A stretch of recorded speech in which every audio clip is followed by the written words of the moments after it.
Okay, so a lot of issues that we face when it comes to balance is balance around our working life.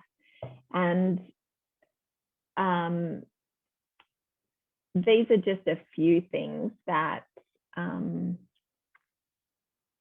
that I see as issues when I do work with people, is that we're not taking breaks before we need to take a break. So we wait until we are absolutely exhausted to take a day off. Well, on that day off, we may need to go to the doctor to have blood tests because we're feeling really flat and we feel maybe our iron's low or something's not right.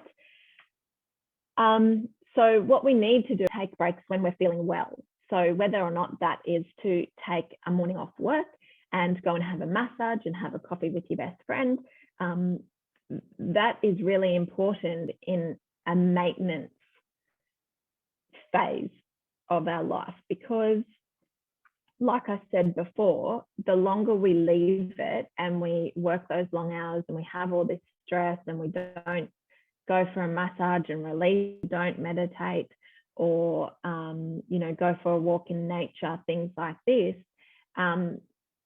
all of that stress has nowhere to go. We don't release that. So it all builds up and builds up and builds up, and then we get sick and you're at the doctor's. So an important part is to take breaks while you're well and maintain your wellness. Take all of your holidays that are owed.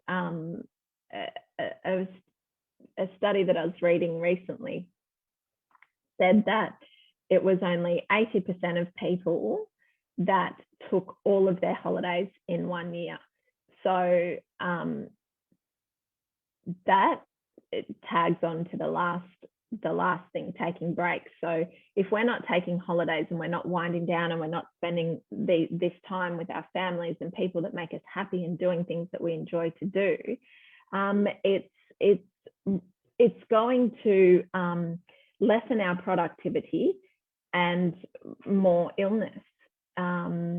So they're proven around the world is that if you are working harder and not taking the time, that's exactly what happens. You get more illness in the workplace, less productivity. People don't particularly like to be there. They feel like they're overworked and underpaid, and I'm just going to do the bare minimum that I have to do. So taking these little breaks, mornings off, afternoons off, go watch your kids play sport, leave work an hour early, do something that you love to do, and taking all of your holidays with people and doing things that you love reduce illness and increase productivity in the workplace.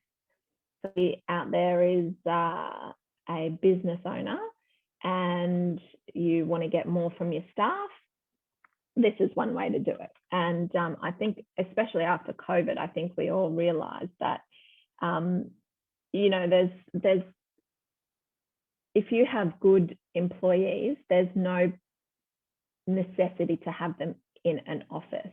If they want to do the morning from home and you allow them to do that, well, they're going to feel a need to serve you and your company or business better. Another thing is in the work life, and I touched on this a minute ago, but being present and focused for a set amount of time in your work life also increases productivity, because you are focused on that one task, or you're focused on a set of tasks that you have to complete, and then you can go and have a break. But it's the wind down phase that is the real benefit here, is that you set yourself a goal and a target and say, right, for the next hour, I'm going to put my phone on silent. I'm going to focus on these set of tasks that I've got, and then I'm going to go take a coffee and go for a walk.